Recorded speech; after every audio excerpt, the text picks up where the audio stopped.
പൂജയ്ക്ക് എന്തിന് പൂവെന്തിനെന്ന്, ഹൈക്കോടതി എന്തിന് ചോദിക്കുന്നത് എന്തിനെന്ന്, കെ മുരളീധരൻ പറയുന്നത് എന്തിനെന്ന് വലിയ വിവാദം. എല്ലാത്തിലും എന്തിനാണ് നടക്കുന്നത്? പൂ എന്തിനാണ്, എന്തിനുപയോഗിക്കുന്നു, എന്തൊക്കെ ഉപയോഗിക്കുന്നു, ശബരിമല ഹൈക്കോടതിക്ക് അറിയണം. എന്തിനാണ് പൂ ഉപയോഗിക്കുന്നതെന്നും എന്തൊക്കെ പൂ ഉപയോഗിക്കണമെന്നും ശബരിമല എന്തിനാണ് ഈ കാര്യങ്ങളൊക്കെ ചെയ്യുന്നതെന്നും ഹൈക്കോടതി എന്തിനാണ് ചോദിക്കുന്നത് എന്നുള്ളതാണ് കെ മുരളീധരൻ ചോദിക്കുന്നത്. അതെന്തിനാണ് എന്നുള്ളതാണ് പത്രക്കാരും പൊതുസമൂഹവും ചോദിക്കുന്നത്. അപ്പോൾ അങ്ങനെ കെ മുരളീധരൻ എന്തിനാണ് ഇങ്ങനെ കോടതിയെ അലക്ഷ്യം കിട്ടാൻ വേണ്ടി കോടതിയെ ഇപ്പോൾ തള്ളിപ്പറയുന്ന രീതിയിൽ കെ മുരളീധരൻ എന്തിനാണ് ഇങ്ങനെ സംസാരിക്കുന്നത്? അപ്പോഴാണ് കെ മുരളീധരൻ്റെ സംശയം, കോടതി എന്തിനാണ് ഇങ്ങനെ പൂവിൻ്റെ കാര്യത്തിൽ വരെ കോടതി ഇടപെടുന്നത്? ഇത് വലിയ പ്രധാനപ്പെട്ട ഒരു വിഷയമാണ്. ശബരിമലയിൽ കഴിഞ്ഞ കുറച്ച് കാലമായി, 1-2 വർഷമായി വലിയ തർക്കവും വഴക്കും നടക്കുകയാണ്. ദ്വാരപാലക വിഗ്രഹവും അഷ്ടപാലക വിഗ്രഹങ്ങളും അത് കൊടിമരവും വാജീവാഹനവും കട്ടളപ്പാളിയും കതകും വാതിൽപ്പാളിയും ഇതെല്ലാം അടിച്ചു മാറ്റുകയും സ്വർണം പൂശുന്നതിൻ്റെ പേരിൽ കള്ളത്തരവും കൊള്ളയും നടത്തിയതായും കിണ്ടിയടക്കം അടിച്ചുകൊണ്ട് പോയതായും വലിയ വാർത്തയാണ് വന്നത്. തന്ത്രിയെയും തന്ത്രി കുടുംബത്തെയും കുറിച്ചുള്ള ആക്ഷേപം വന്നു. എല്ലാം ശരിയാണോ തെറ്റാണോ എന്നൊക്കെ കാലം തെളിയിക്കട്ടെ, നമ്മളല്ലല്ലോ കോടതി. ദേവസ്വം ബോർഡ് പ്രസിഡന്റുമാർ, ഒരു വള്ളം പ്രസിഡന്റുമാർ അകത്തായി. കോന്നിയിലെ പത്മകുമാർ, കോനോത്ത് പത്മകുമാർ, എൻ വാസു തുടങ്ങി നിരവധി ആളുകൾ. മുരാരി ബാബു മരിച്ചുപോയി. ജയശ്രീ, ഉണ്ണികൃഷ്ണൻ, ഇങ്ങനെ തുടങ്ങി നിരവധി പേർ ജയിലിലും കിടന്നു.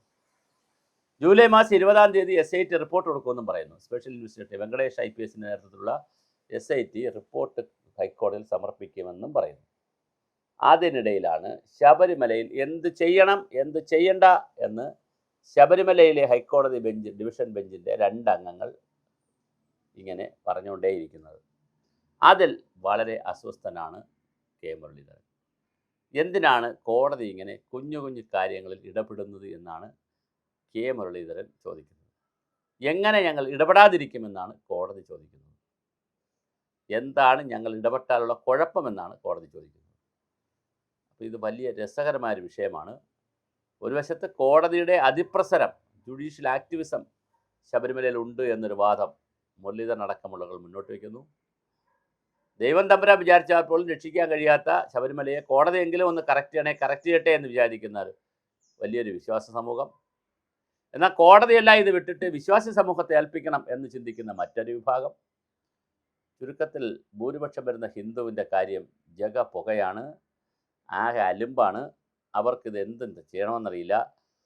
ക്ഷേത്രത്തിൽ എന്തായാലും കോടിക്കണക്കിന് രൂപയുടെ സ്വത്തുണ്ട്, അതെങ്ങനെ കൈകാര്യം ചെയ്യണമെന്നറിയത്തില്ല. ഇതിനിടയിൽ ADGP വിജയനെ IPS അവിടെ ചീഫ് പോലീസ് ഓഫീസറായിട്ട് ശബരിമലയിൽ കഴിഞ്ഞ ദിവസം രമേശ് ചെന്നിത്തല പ്രഖ്യാപിച്ചിട്ടുണ്ട്. അദ്ദേഹം പുണ്യം പൂങ്കാവനം പദ്ധതിയുടെ സ്പെഷ്യൽ ഓഫീസറായിരുന്നു.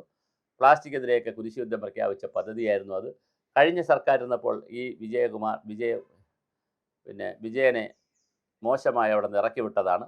അതേ വിജയനെ തന്നെ കാലത്തിൻ്റെ കാവ്യനീതി പോലെ ശബരിമലയിൽ സ്പെഷ്യൽ ഓഫീസറായി ചീഫ് പോലീസ് ഓഫീസറായി വച്ചിട്ടുണ്ട്. അപ്പോൾ ഇങ്ങനെ വളരെ വലിയ കാര്യങ്ങൾ ഒരു വശത്ത് ശബരിമല നടക്കുന്നു, മറുവശത്ത് മുരളീധരൻ പറഞ്ഞതുപോലെ കോടതിയുടെ ശക്തമായ ഇരുമ്പ് വടി എടുത്തിരിക്കുകയാണ് കോടതി. അതുകൊണ്ട് തന്നെ ഓരോ കാര്യങ്ങളും ചെയ്യുന്നതിന് കോടതിയുടെ അനുവാദം വാങ്ങേണ്ടി വരുന്നു എന്നുള്ളത് കഷ്ടമാണ്. ഞങ്ങൾക്ക് സർവതന്ത്ര സ്വാതന്ത്ര്യം വിട്ടു തരണം എന്നാണ് മുരളീധരൻ ആവശ്യപ്പെടുന്നത്.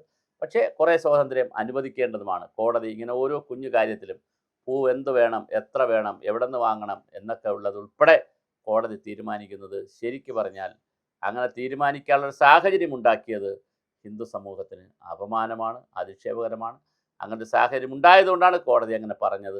അതുകൊണ്ട് കോടതിയല്ല സുവമോട്ടോ നന്നായി നടക്കുന്നൊരു അമ്പലത്തിൽ കയറി വന്ന് ഞങ്ങൾ നാളെ തൊട്ട് പറയാമെന്ന് പറഞ്ഞതല്ല.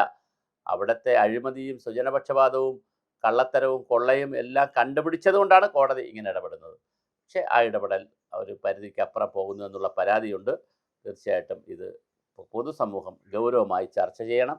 ശബരിമലയ്ക്ക് ഒരു സ്പെഷ്യൽ സ്റ്റാറ്റസ് കൊടുത്തുകൊണ്ട് തിരുപ്പതി മോഡലിലുള്ള ഒരു ട്രസ്റ്റ് ഉണ്ടാക്കിക്കൊണ്ട് അതിൽ പന്തളം കൊട്ടാരവും അരേ സമാജത്തിൻ്റെ മലയരേ സമാജത്തിൻ്റെ ആളുകളും അതുപോലെ തന്നെ അവിടെ ചടങ്ങും പൂജയൊക്കെ നടത്തുന്ന എല്ലാ സമുദായത്തിലെ ആളുകളെയും ഒക്കെ വെച്ചുകൊണ്ട് കൃത്യമായ ഒരു ശബരിമല ട്രസ്റ്റ് രൂപീകരിച്ചാൽ മനോഹരമായിരിക്കും. അത് ദേവസ്വം ബോർഡിൻ്റെ കീഴിൽ തന്നെ ആയിക്കോട്ടെ.